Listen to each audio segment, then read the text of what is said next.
আপনি বিশ্বাস করবেন কিনা জানি না, শুধুমাত্র একটা কাজ করছেন না বলেই এখন পর্যন্ত ফেসবুকে আপনার ভিডিও ভাইরাল হচ্ছে না। অথচ কাজটা একেবারে সহজ, কিন্তু আপনি এটা এখনো জানেনই না। তো চলুন কিভাবে আপনি এই কাজটা করবেন এবং আপনার ভিডিওগুলি ভাইরাল করবেন।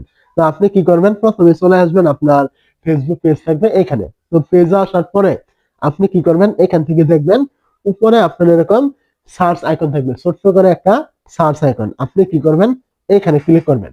যখন আপনি এখান থেকে সার্চে ক্লিক করবেন, এখান থেকে আপনার সার্চ করার অপশন কিন্তু আসবে। তো এখন আপনি কি করবেন, এখানে আপনার ক্যাটাগরি কয়েকটা পেজ আপনি সার্চ করে নেবেন।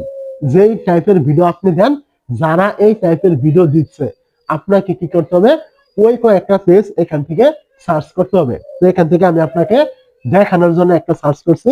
আপনি কি করবেন, আপনার ক্যাটাগরি অনুযায়ী এখান থেকে আপনি পেজটা সার্চ করে নেবেন। তো আমি কি করলাম, এখান থেকে আপনাকে দেখানোর সাথে একটা পেজ সার্চ করলাম। তো পেজটা যখন আপনি সার্চ করবেন, আপনি তার পেজটা এখান থেকে পেয়ে যাবেন। এখন আপনি তার পেজে ঢুকবেন। মনে রাখবেন, এই কাজটা কিন্তু আপনার ক্যাটাগরি অনুযায়ী কিন্তু করতে হবে, অন্য কোনো ক্যাটাগরির সাথে করলে কিন্তু হবে না। তো এখান থেকে আসার পরে, তার পেজে আসার পরে এখান থেকে আপনি দেখতে পাবেন এই যে মোর নামে একটি অপশন, আপনি এখানে ক্লিক করবেন। তারপরে এখান থেকে দেখবেন রিলস নামে একটি অপশন এখান থেকে দেওয়া থাকবে, আপনি এখানে ক্লিক করবেন। যখনই আপনি এই জায়গায় ক্লিক করবেন, এখান থেকে একটু নিচের দিকে আসলে এখান থেকে পেয়ে যাবেন তার এখান থেকে কোন কোন ভিডিওগুলি সব থেকে বেশি পরিমাণে ভাইরাল হয়েছে। আপনি কিন্তু এই টাইপের ভিডিওগুলো এখান থেকে পেয়ে যাবেন। তো এখন আপনার প্রথম কাজ হলো, তার যেহেতু এই ভিডিওগুলি ভাইরাল হয়েছে, মানে যে ভিডিওগুলি ভাইরাল হয়েছে বা বেশি পরিমাণে ভিউজ আসছে, এখন আপনার ক্যাটাগরি তার ক্যাটাগরি যেহেতু একই, তাহলে তার যে ভিডিওগুলি ভাইরাল হয়েছে, আপনি তার এই ভিডিওগুলি দেখে দেখে তার মতো করে আপনিও এই টপিকের ভিডিও তৈরি করবেন। তাহলে কি হবে, যেহেতু তার এই টপিক গুলো ভাইরাল হয়েছে, সেহেতু আপনি তার এই টপিক গুলো তৈরি করলে অবশ্যই এই টপিক গুলো আপনার বেলাও কিন্তু ভাইরাল হবে, কারণ ফেসবুক জানে যে এই টপিক গুলো ভাইরাল রয়েছে। এখন আপনি যদি এই টপিক গুলো তার মতো করে তৈরি করেন, তাহলে অবশ্যই তার তার গুলো যেহেতু ভাইরাল হয়েছে, আপনার গুলো ভাইরাল হবে, এটাই কিন্তু স্বাভাবিক। তো প্রত্যেকটা ভিডিও যে আপনার ভাইরাল হবে বিষয়টা এমন নয়।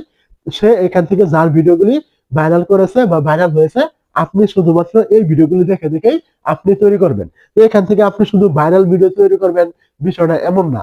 এখান থেকে তার প্রত্যেকদিন কোন ভিডিওগুলি বেশি ভিউজ আসছে, কোন ভিডিওগুলোতে বেশি লাইক করছে, এই বিষয়গুলো আপনি এখান থেকে প্রত্যেকদিন তার পেজে ঢুকবেন এবং এখান থেকে একটা একটা করে দেখবেন এবং আপনি ওই টপিকগুলোই তৈরি করার চেষ্টা করবেন। যদি আপনার পেজ নতুন হয়, বেশি ফলোয়ার নেই, ভিডিও ভাইরাল নেই, তাহলে এই টেকনিকটা কিন্তু অনেক কাজে আসবে আপনার পেজের জন্য। তো এখান থেকে আমি একটা পেজ দেখালাম, আপনি আরো আপনার ক্যাটাগরির কয়েকটা পেজ আপনি দেখবেন এবং এইভাবে আপনার ওই পেজের ভিডিওগুলি অ্যানালাইসিস করবেন এবং যে ভিডিওগুলোতে বেশি পরিমাণ ভিউজ বা ভাইরাল, এগুলো আপনি আপনার মতো করে তৈরি করবেন, যারা যে টপিকের তৈরি করেছে। তো আমি আপনাকে যে টেকনিকটা দেখালাম, যদি আপনি এটা সঠিকভাবে করতে পারেন, 1 মাস মানে 30 থেকে 40টা ভিডিও আপনি এরকম তৈরি করবেন, অবশ্যই এখান থেকে আপনার ভিডিওগুলি 100% ভাইরাল হবে। আশা করি আমার কথাগুলো আপনি বুঝতে পেরেছেন। আর বুঝতে অসুবিধা হলে অবশ্যই কমেন্ট করবেন।